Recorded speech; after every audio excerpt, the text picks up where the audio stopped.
Agora, gente, eu quero falar então de Fernando Haddad. O Lucas já trouxe um pedacinho ali, né, da visita que Fernando Haddad fazia ao presidente Lula à época em que ele estava preso. E agora ele seria cotado para disputar o governo de São Paulo. Só que negou que vá concorrer a algum cargo neste ano. Vamos entender então com o Matheus Dias quais são, digamos, os objetivos do ministro Fernando Haddad para um ano político. Conta aí, meu amigo, seja muito bem-vindo. Oi, Evandro, tudo bem? Bom dia, boa tarde a você, boa tarde a quem nos acompanha. Então, no caso, o ministro da Fazenda, Fernando Haddad, ele disse em entrevista ao Portal UOL que não deve concorrer às eleições esse ano em nenhum cargo, mesmo depois de tanta pressão do presidente Lula para que ele concorresse, então, à cadeira de governador aqui do estado de São Paulo. Vamos ouvir. Disse em todas as ocasiões que não pretendia me candidatar em 2026, né?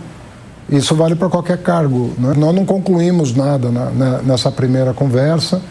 Ele está colocando os pontos dele, eu estou colocando os meus muito respeitosamente, de parte a parte. Mas eu não estou pensando nisso agora. Eu estou querendo um tempo para discutir um pouco o país, projeto de país, o que vai ser do Brasil nesse contexto internacional, quais são as formas de nós nos inserirmos nesse quadro tão dramático que nós estamos vivendo, tão desafiador, tanto interna quanto externamente. Eu estava querendo esse tempo para mergulhar um pouco.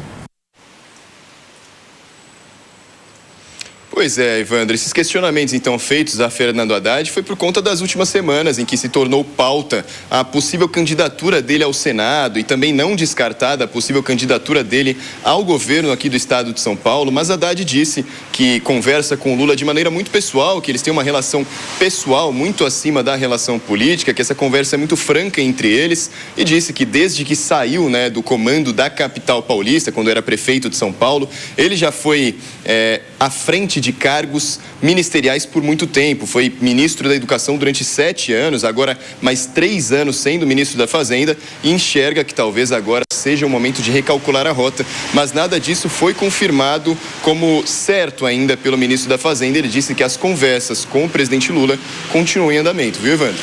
Agora, Matheus Dias, eu também queria saber sobre o nome de Simone Tebet aparecendo aí como uma possibilidade de, digamos, competitiva contra Tarcísio de Freitas, caso ele se coloque como candidato à reeleição aqui em São Paulo. Simone Tebet poderia entrar como candidata a governadora aqui? Pode sim, pelo menos pesquisas dizem que pode acabar aparecendo o nome de Simone Tebet nessas eleições para governo. Então, com a possível saída então de Fernando Haddad, se ele realmente não concorrer ao governo de São Paulo, Simone Tebet então surge como uma coringa ali, um nome possível.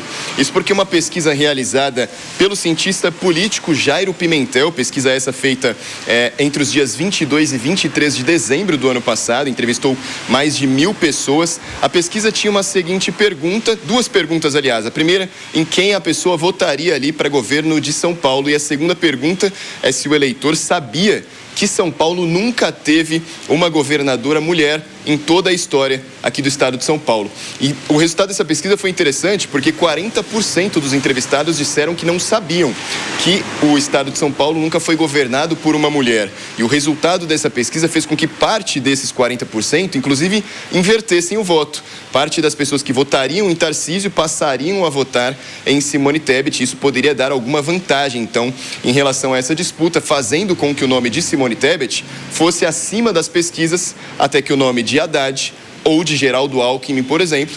Então, mesmo que talvez não sendo a escolha prioritária do PT ou da esquerda, pode ser que Simone Tebet saia como um nome possível nas eleições desse ano, sim, viu, Evandro?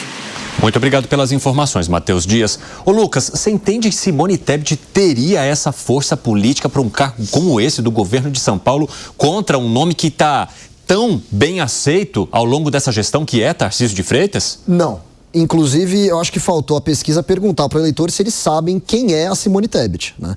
É muito engraçado que todo começo de ano eleitoral começam esses não candidatos, que são pessoas que se colocam como pré-candidatos, mas que não vão disputar o pleito. E por que eles fazem isso? Para angariar algum apoio político, para angariar crédito, para eventualmente conseguir mais cargos aqui e ali do executivo que vai ganhar de fato a eleição. A Simone Tebet não vai ser candidata, inclusive porque o MDB, que é o partido dela, não quer lançar candidato. O MDB está fechado com o prefeito de São Paulo, né? E é a candidatura dele que eles vão apoiar. Será que a Simone Tebet estaria disposta a mudar de partido para sair governadora numa eleição que ela muito provavelmente não vai ganhar? Aliás, a chance é quase nula? Eu acho que não. Até porque a gente tem no interior de São Paulo, principalmente, uma força de apoio imensa a Tarcísio de Freitas, né, Alan Gani? Com certeza, Evandro.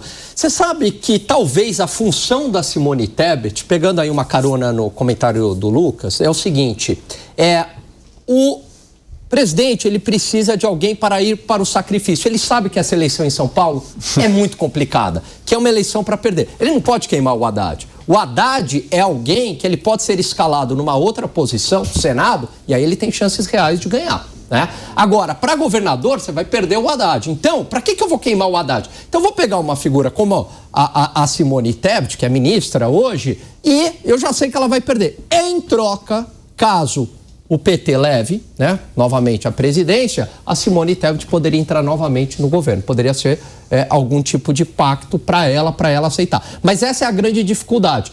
Porque, de certa forma, o PT já sabe que perde aqui em São Paulo e vai ter que usar mas também não pode sair sem candidato. Então vai ter que sair com alguém, né? Mas essa pessoa já vai para o sacrifício. Piperno, que entende de futebol, é aquele jogador, né, Piperno?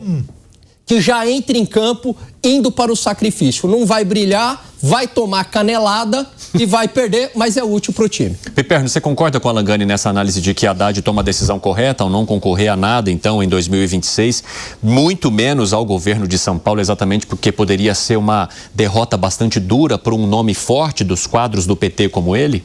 Não, essa informação ela dá urticária em muita gente do PT. Veja, o ministro Haddad, sabe que ele morava pertinho da minha casa, a uns 300 metros de casa. Isso até uns 5 anos atrás. Ele morava na rua Afonso de Freitas, no Paraíba. Então eu fico pensando quem é a pessoa bem-sucedida da história. Se é você e por conta disso o Haddad, ou se é o Haddad e por conta disso você. Quem que puxou a riqueza de quem aí na história de morar no mesmo bairro? O Haddad depois acabou se mudando lá pro Planalto Paulista, uma casa que era da mãe dele e tal. Então ele era figurinha carimbada ali na rua, você vê lá, o cidadão lá, amigo pessoal. Bateu papo rua. Já com ele? Eu cumprimentei umas 2, 3, ele nem lembra disso, mas ele era amigo do jornaleiro, que eu frequento até hoje ali, parava na padaria de vez em quando. Ele era prefeito e subia lá de vez em quando para encontrar algum assessor. Então eu fico imaginando um sujeito com esse perfil, no meio desse monte de negociação e tal. É óbvio que ele não quer ser candidato ao governador, porque ele sabe que ele vai sair chamuscado de novo. Agora, por que tem muita gente no PT que balança quando ouve isso? Porque, na verdade, o ministro Haddad também lidera as pesquisas para a eleição ao Senado.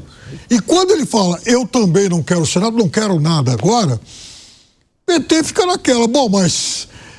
e agora? Quem é que nós vamos procurar? Você concorda, Lucas? Eu não sei se a eleição do Haddad para o Senado é tão certa, não. Eu não colocaria dessa forma. Por quê? Porque eu não vejo... Veja, a decisão do Haddad, primeiramente, eu quero aplaudir aqui. Finalmente ele acertou uma, que é não sair candidato, né? São Paulo agradece, o Brasil agradece. Muito obrigado, Haddad. Finalmente você acertou uma vez, né?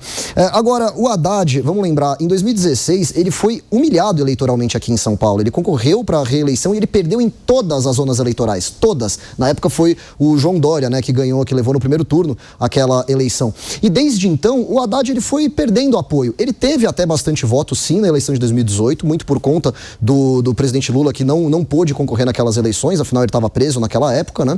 Mas o Haddad, desde então, ele vem perdendo apoio, inclusive dentro da própria esquerda. Então, a ala mais ideológica não gosta do Haddad, porque acha ele muito liberal. Os liberais também não gostam do Haddad, porque ele aumenta muito imposto. E ele vai concorrer numa eleição... Ele já não tem muito carisma também. Acho muito improvável que ele ganhe uma eleição. Acho que ele tomou a decisão correta aí. Piperno, você discorda do Lucas sobre essa fraqueza de Haddad, digamos, ao concorrer com outros nomes nas urnas? Olha, ele está bem à frente de todos nas pesquisas para o Senado. São 2 vagas. Em relação à eleição de 16, O PT sofreu sim uma derrota cachapante em todo o país também, porque era o auge da questão mensalão. Não era nem Petrolão. algo muito... Oi? Petrolão. Desculpa. Não era nem algo muito pontual em relação ao então prefeito Haddad. Perdeu feio. Ele, nas últimas eleições aqui para governador, ele foi o mais votado da cidade de São Paulo, né? Perde feio no interior e tal. Mas, sem dúvida nenhuma, para o Senado seria um nome fortíssimo. E para o governo, não. Que foi, Gani? Não, concordo com a análise do Piperno. Eu vejo que no Senado ele é bastante competitivo. Agora, para um cargo executivo, aí seria queimar cartucho. Agora, fala, Lucas, pode falar. Eu só ia lembrar que Senado é eleição majoritária. Inclusive, nas últimas eleições do Senado, que davam como certa a vitória de certos candidatos ao Senado petistas, no final não foi o que aconteceu. Agora, o que isso indica sobre os quadros do PT? Porque a gente tem percebido uma desidratação de nomes que mantém a competitividade toda em cima de Lula e em algum momento ele não mais concorrerá, Alan Gani. Eu vou ter que fazer outra metáfora futebolística, você sabe que eu gosto bastante, né? Não é que o PT não tem banco, né? O PT já não tem mais elenco, depende de um jogador só. É uma espécie lá, igual Maradona na Copa de 86, o time inteiro depende do Lula. Não tem mais jogador, não tem elenco. E isso é um grande problema para o PT, porque pode ser que o PT tenha o mesmo fim do PSDB. Piperno, o PT está dependendo apenas de um jogador, nesse caso o presidente Lula, que está chegando aí aos seus 80 anos? Desde que o Brasil passou a voltar para a presidência, a votar para presidente em 1989, foram 10 eleições até aqui, o PT foi primeiro, foi segundo em todas elas, tá? Ganhou 3 com o presidente Lula, 2 com a Dilma, elas foram 9, desculpa. O Lula foi 3 vezes, ficou 3 vezes como segundo colocado, perdeu com o Haddad em 2018. Mas quando o Haddad perdeu em 2018, ele que estava bem longe de ser um nome nacional, vamos lembrar que ele começou a campanha em agosto com 2%. Chegou ao segundo turno, claro que impulsionado pela figura do Lula, perdeu a eleição com 45%, ainda no rastro do Petrolão, né? Num momento em que houve sim um forte voto antipetista, que aliás existe até hoje. Mas isso já foi, de certa forma, atenuado a ponto do presidente Lula ter retornado e ter vencido a última eleição. Então, eu acho que, pelo menos no curto prazo, é muito difícil alguém descartar o PT. Eu acho muito prematuro para que o PT seja descartado, mesmo no pós-Lula. Agora 4h35, quem nos acompanha pela rádio, aquele rápido intervalo, daqui a pouco espero vocês, nas outras plataformas seguimos. Você concorda com o Piperno nesse termo, Lucas, de que não seja talvez recomendado agora se descartar o PT? O PT, ele naturalmente ainda tem força, afinal foi o maior partido do Brasil, era o grande partido do coração do brasileiro durante muito tempo, né? A aprovação do Lula nos primeiros mandatos dele era gigantesca, né?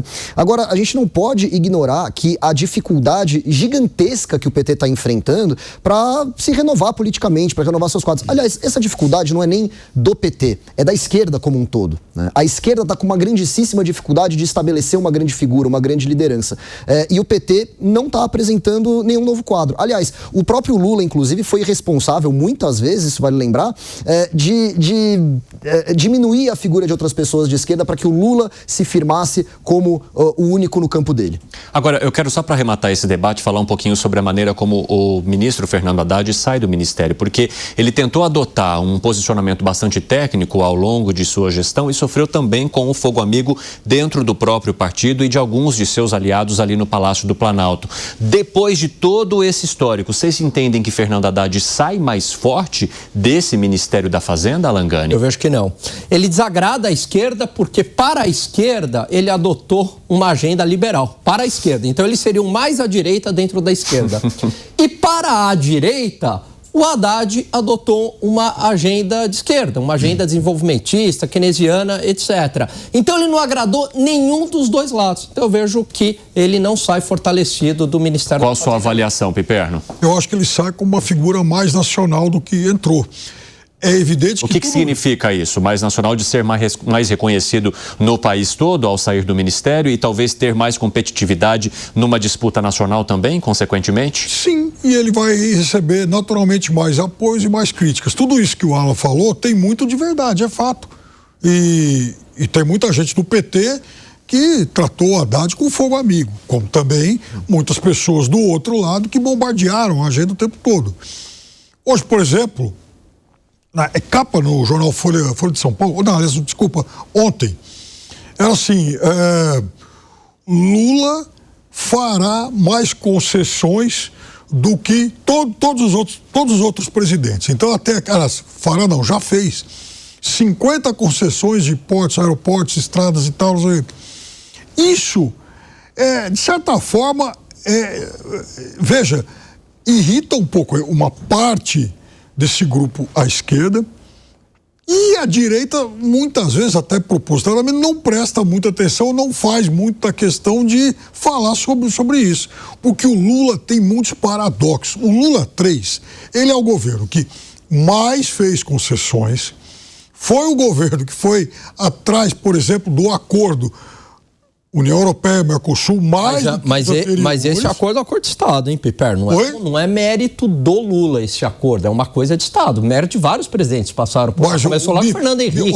Teve até uma aprovação, um avanço importante no governo Jair Bolsonaro. Nenhum governante, nem num bloco, nem no outro, tem trabalhado mais por isso do que ele. Aliás, os líderes que estavam lá presentes à assinatura do acordo, reconhecendo isso, inclusive o presidente de direito do Paraguai. Porém, é o Lula quem ainda não consegue se livrar do rótulo lá, do excessivamente estatista e tal. E é claro que isso também é um pouco replicado no Haddad. Você entende da mesma maneira, Lucas, e vê que o Haddad conseguiu cumprir as agendas que eram necessárias para sair do ministério deixando um legado, digamos assim?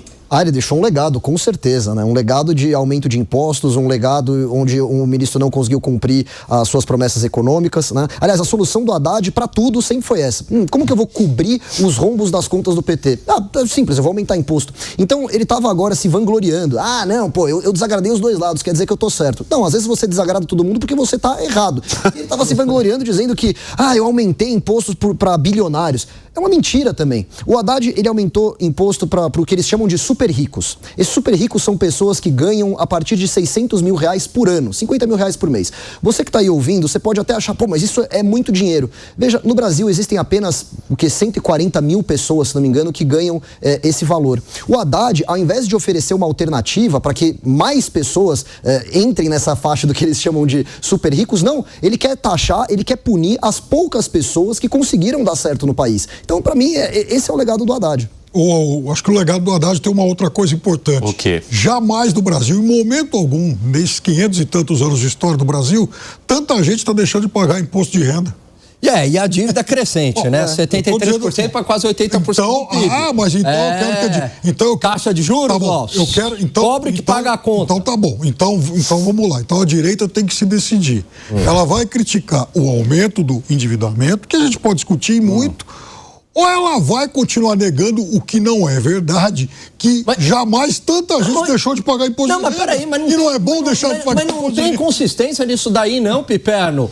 É muito bem-vindo os mais pobres deixarem de pagar imposto de renda até o valor lá de 5 mil reais. É muito bem-vindo, desde que haja uma contrapartida fiscal. Qual que seria a contrapartida fiscal? Então vamos começar com cortes da máquina pública justamente para viabilizar essa isenção. Então só não vamos discutir uma coisa, Alan.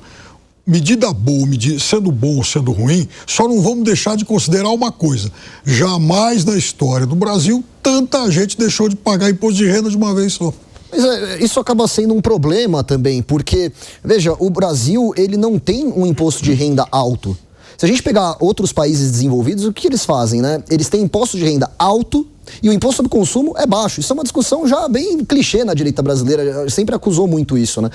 Então, para mim, esse é o grande problema. O Haddad, ele diminui o imposto de renda aqui, mas ele vai lá e aumenta imposto sobre importação. E aí o pobre que conseguia comprar produto na Shein, conseguia adquirir alguns bens aqui, ele não consegue mais, porque agora não tem nem mais a isenção de $50. Arremate, Piper, pra gente seguir. Então só não vamos dizer que foi ele quem mais aumentou o imposto, porque na verdade eu estou mostrando que foi ele quem isentou mais gente até hoje.